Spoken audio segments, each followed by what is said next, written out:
Good evening. Too loud? Why don't you all stand up a little bit? The one thing I know is that the mind can only absorb as much as the rear end can endure. Okay. I invite you to sit back down. Oh, if you want to stand, you know, that's okay. Whatever you like. My job is to kind of be a tail twister, kind of get everybody fired up. That's my purpose. I'm not exactly sure how to do that. You've heard a lot of people from the community, and they've had a lot of good things to say.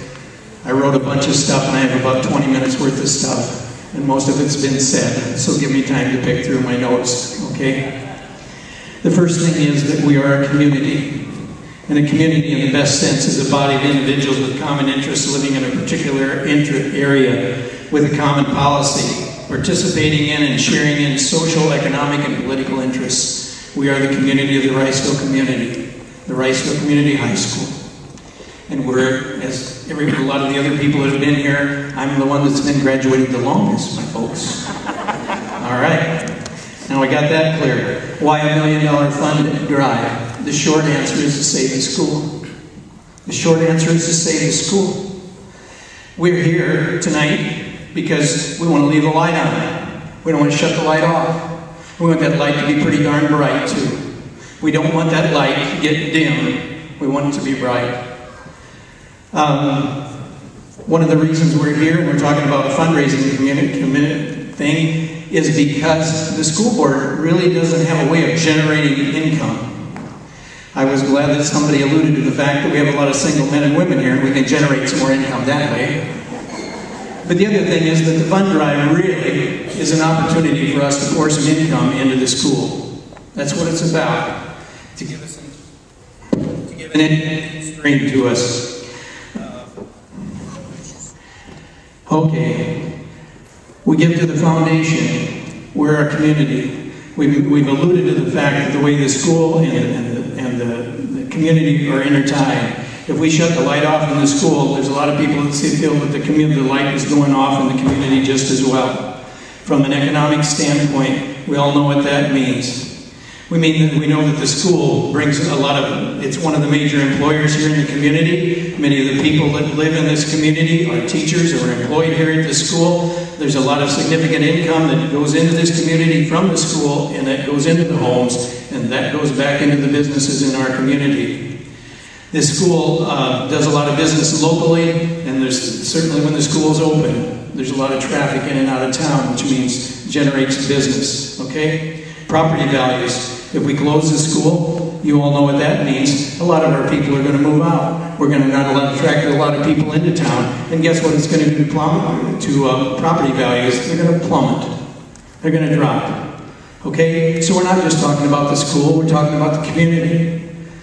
And somebody talked about what an attractive place this is to live, what a fine community. I got some good things to say about that, but you got to hold your horses for just a little bit.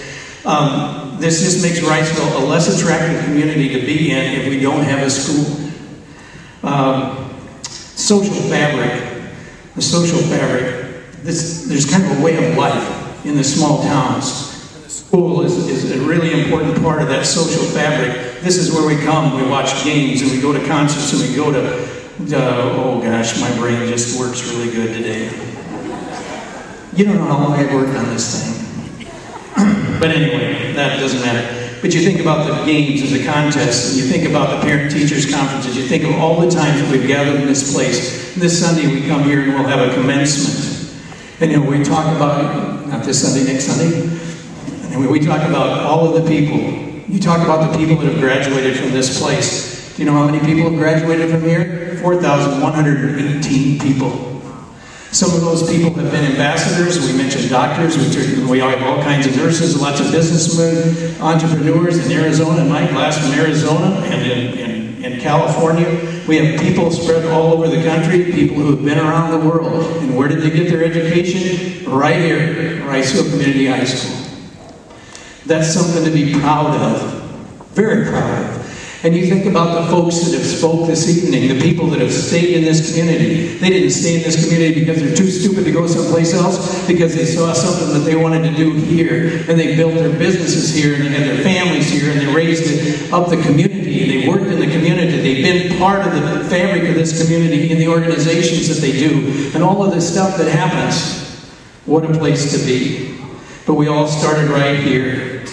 We all started right here. How much time do I have left? 0? Okay. I got plenty of time. All right. We talk about pride. We talk about pride in the community. There's a strong sense of community pride that's here. We talk about the things that happen that people have done together. This community has a long history of doing things together. How many of you have been to Lake Hendricks? That was pretty much a volunteer project, folks. You look at the fire station, the ambulance, the bike trail. You look at, what else do I have here? The playground equipment, the library, all of these. You think about the benefits. You think about the way this community pitches in. At the tornadoes and the fires, this community has a sense of what it means to be community. This is a way of life. The fact that we're here tonight says this place is important, this community is important.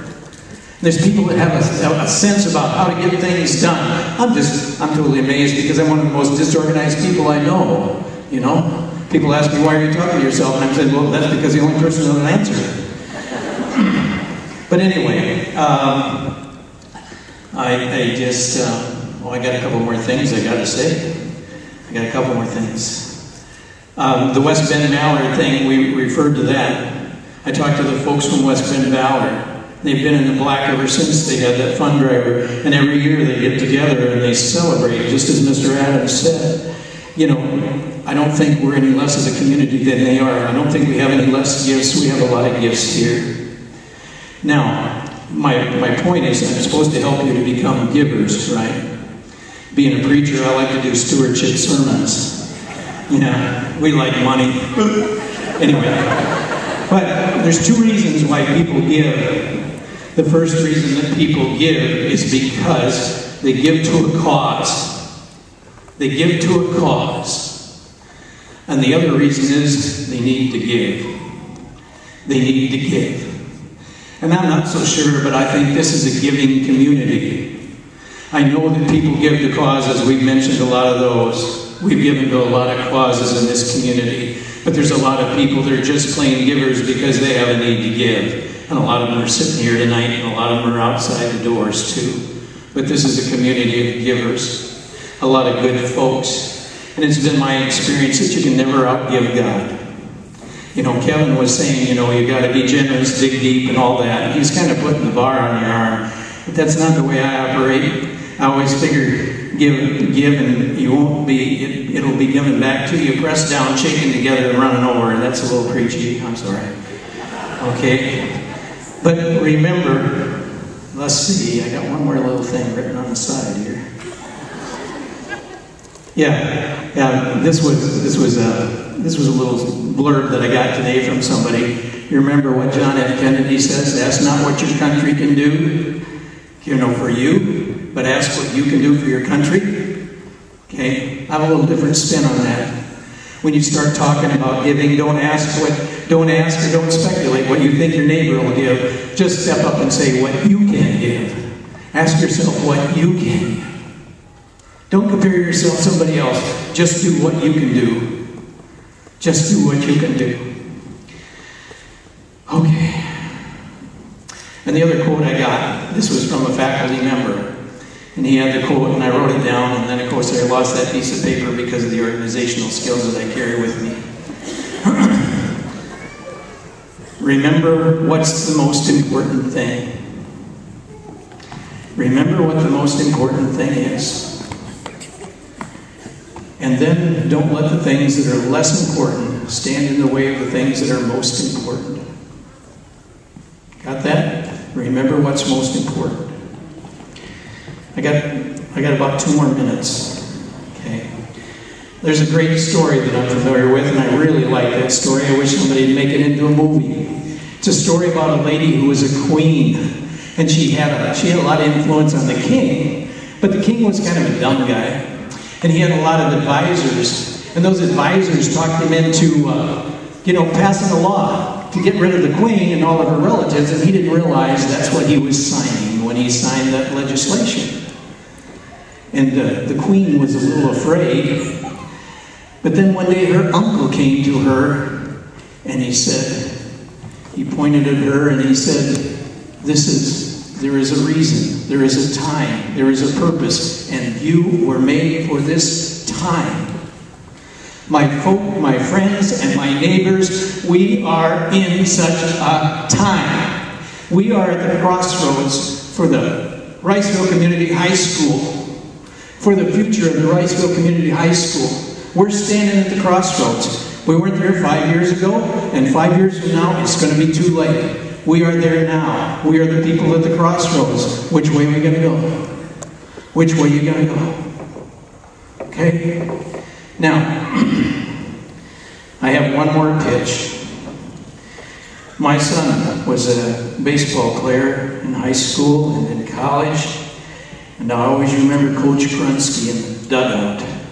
Mike was a pitcher, and he'd say, "Mike, I want you to pitch the best pitching of the inning." I can hear him shout it. "Best pitch of the inning."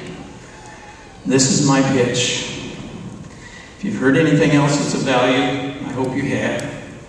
But this is my pitch. Raising $1 million is partly about fear. Fear of losing the school. And partly about fear of losing the community. But it's really about, and it's partly about the pride of the community. It's partly about the way of life in this community. And all those issues are valid and very important, but they're not the most important. I don't think they're the most important. The bottom line is about the children of this community. The kids in this community. Your kids, your grandkids, the kids down the street, the neighbor kids. They're the future generation. And they're our responsibility. They're our responsibility. And I'm not saying that they can't go and learn someplace else. That's not what I'm saying. But they're the ones that God has given us the responsibility to raise up and to train and to educate. I'll tell you what. And whether they go from a long ways from this place or they park themselves just across the street or down around the corner and they do their living here, I think when this fundraiser is all done, and 20 years from now, when we're sitting in these folding chairs, and we're watching those kids go across the commencement stage, we can all take pride in the fact that there goes a kid with a good education, a quality education. And there goes a kid that comes out of a community that's got a sense of pride and a sense of value and a sense of worth, and they've got a light. That's the light that they carry. This is the way life ought to be lived in the rest of the world, folks. And we got a little light, and they're going to go out and shine a little bit. Okay? It's about the kids. And one of the things that we have to recognize is the cuts that were made. And I recognize that the school board was backed into the corner, and they didn't have any choice. Because they did what was most important to save this school. They made some cuts, and they cut deep. They cut deep. And there's a lot of you here that are kind of bleeding because you know that some of those cuts affect the things that your kids are most important, most care about. I think when we raise $1 million, that gives us the opportunity to put the school on a solid footing so that they can take a step to rebuild some of those things they took away. Because we want to give them the best education that we can, because that's our contribution to the world. The kids that we send out with a good education, they're the ones that are going to be the generation that influences the world. Now, one more thing. And this is 2 lines. The last one was a whole half page. I'm a firm believer in the fact that with God, all things are possible. And so I quote a Methodist guy by the name of John Wesley. He says, you should pray as though everything depends upon God, and work as though everything depends on you. Good night, and God bless you.